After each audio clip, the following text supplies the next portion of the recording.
Assalamualaikum warahmatullahi wabarakatuh. Sebelumnya, perkenalkan nama saya Audi Lambang dari kelas TP 4A dengan NRP 0820040018. Di sini saya akan mempresentasikan tugas besar 2 metode numerik praktik tentang aliran bolak-balik melewati 3 silinder. Yang pertama yaitu deskripsi kasus dan aplikasi, yaitu membuat model domain permasalahan aliran bolak-balik melewati 3 silinder. Aplikasinya pada bidang keteknikan yaitu pada offshore platform. Kasus aliran bolak-balik melewati silinder ini memodelkan aliran atau gelombang laut yang melewati offshore struktur. Berikut pada gambar sebelah kiri yaitu contoh offshore platform. Lalu software yang digunakan yang pertama yaitu Notepad, lalu yang kedua yaitu OpenFOAM, ketiga Microsoft Excel, yang keempat ParaView, dan yang kelima adalah Salome. Domain permasalahan. Pada ukuran box besar sendiri memiliki ukuran geometri yaitu 30 x 0,4 x 30. Sedangkan untuk ukuran box kecil sendiri memiliki ukuran geometri yaitu 9 x 0,4 x 9. Selanjutnya yaitu pembuatan folder, yaitu membuat folder oscillating flow path cylinder yang bisa didapat dengan cara mengakses OpenFOAM atau dengan cara mendownload dari LMS yang telah disediakan. Selanjutnya yaitu metode meshing, tipe mesh, dan hasil meshing.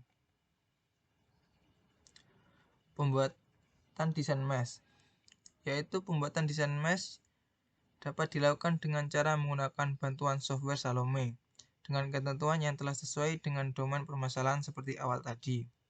Berikut adalah hasil dari pembuatan desain mesh. Pembuatan desain mesh selanjutnya yaitu tipe mesh yang digunakan dalam sistem ini adalah prism. Dengan metode yang digunakan dalam pembuatan mesh adalah ekstrusi. Dengan 3D ekstrusi 2D, 2D NetGen 1D 2D, lalu yang terakhir yaitu 1D wire discretization. Dengan hasil ukuran mesh sendiri sebesar 86.505. Selanjutnya yaitu export file. Setelah melakukan pendesainan pada Salome, hasil mesh dalam bentuk UNV file akan disimpan pada folder oscillating flow path cylinder dengan cara melakukan ekspor. Lalu yaitu merubah file. Dengan cara merubah file dari awal yang berformat UNV menjadi format .foam dengan menggunakan software OpenFOAM dengan cara seperti gambar di bawah ini. Lalu yaitu mengatur kondisi batas. Yang pertama yaitu P, yaitu merubah kondisi depan dan belakang pada file P menjadi empty, seperti contoh pada gambar yang tertera. Lalu mengatur kondisi batas U, yaitu dengan merubah nilai frekuensi pada kondisi inlet, atas, dan bawah sesuai dengan yang tertera pada domain permasalahan dengan nilai frekuensi 0,1 dan nilai amplitude yaitu 1. Seperti contoh pada gambar yang sudah tertera. Selanjutnya yaitu mengatur kondisi batas boundary dengan cara merubah kondisi depan dan belakang menjadi empty, lalu merubah kondisi silinder 1, 2, dan 3 menjadi wall. Lalu mengatur kondisi batas control dict dengan menentukan n-time dengan formula 10 per frekuensi dengan hasil 10/0,1 hasilnya yaitu 100, lalu menentukan write interval dengan formula 1 per frekuensi kali 20 kali delta t dengan hasil 200. Lalu mengatur kondisi batas control dict dengan mengubah nilai cov R sesuai sumbu dan sudut pada silinder 1, 2, dan 3. Contohnya yaitu pada gambar yang telah tertera.